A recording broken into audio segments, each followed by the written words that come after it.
The California roll.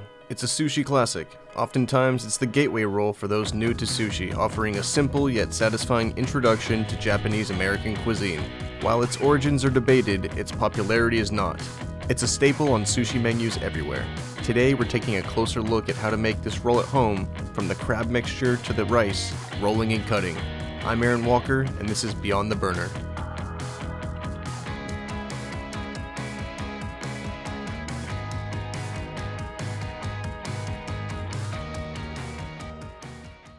Step 1. Prepping the crab mixture. The crab mixture is the heart of the California roll. For this we use surimi, commonly known as imitation crab.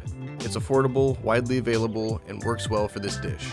Start with crab sticks. Specifically, the sticks are ideal for this recipe because they're denser and less airy/watery than the other forms of surimi.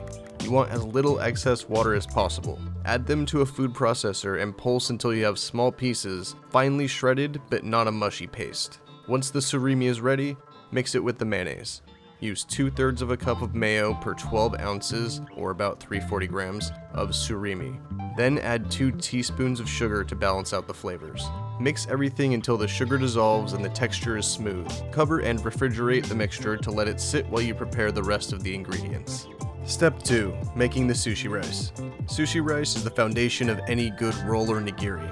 Start by rinsing your rice thoroughly, at least 3 times until the water runs clear. This removes excess starch and helps achieve the right texture. Plus, rice is kind of filthy before you wash it anyway. Cook the rice using a rice cooker or on the stove. If cooking on the stove, use a water to rice ratio of 1.5 parts water to 1 part rice. Then simmer covered for 18 to 22 minutes until soft. Make sure you have the rice vinegar finished before the rice finishes cooking.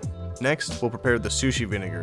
In a small pot, combine a half cup of rice vinegar with 71 grams sugar, 21 grams salt, a splash of lemon juice with the rind, 2 tablespoons of mirin, and a piece of kombu, which is a type of dried seaweed used in sauces and stocks.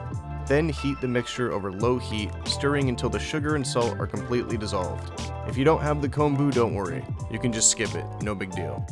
Then transfer the cooked rice to a wide bowl. A hongiri is traditional, but any large bowl will work. The wider the better though. Add about a half cup of the seasoned rice vinegar for every 3 cups of the cooked rice. Use a gentle slicing motion to mix the rice, coating every grain evenly without crushing it. Let the rice cool to room temperature before using. Step 3. Preparing the fillings. For the avocado, peel it carefully to keep it whole and smooth. Then slice it into batons about a ½ inch wide. Try to keep the slices long and uniform. After, do the same thing for the cucumber, cutting it into similarly sized batons. Consistency and size will make the rolls easier to assemble and more visually appealing as well. For the nori, or seaweed, cut each sheet exactly in half. While some brands have pre-scored lines, it's best to measure and cut it yourself to ensure accuracy. It won't take long before you can just eyeball it. Finally, step 4. Rolling the sushi. Place a sheet of nori shiny side down on your cutting board. Very lightly wet your fingers to prevent sticking and spread an even layer of rice across the nori. The most important parts are around the edges. If you at least put an even layer of rice around the corners of the nori, the middle can be less than perfect and the roll will still look amazing. I like to sprinkle sesame seeds on the outside of the roll. Another great option would be to top it with either tobiko or masago, which are flying fish roe and smelt roe, respectively. Next, lay the avocado slices in a straight line across the center of the rice. Add the cucumber batons alongside the avocado and finish with a generous but evenly distributed amount of crab mixture.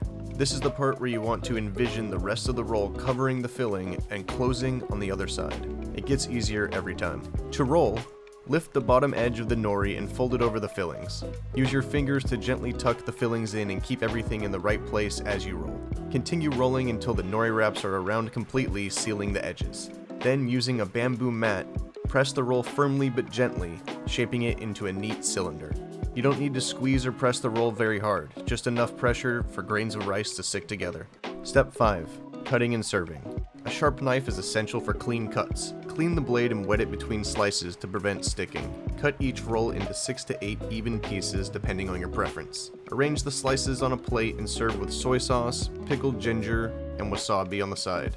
These condiments complement the flavors and make the dish feel complete. Eat immediately if it hasn't already started disappearing straight off the cutting board. Making California rolls at home may seem intimidating at first, but with a little patience, it becomes a straightforward process. Each step builds on the last, and by the time you sit down to enjoy the homemade sushi, you'll find it was all worth the effort.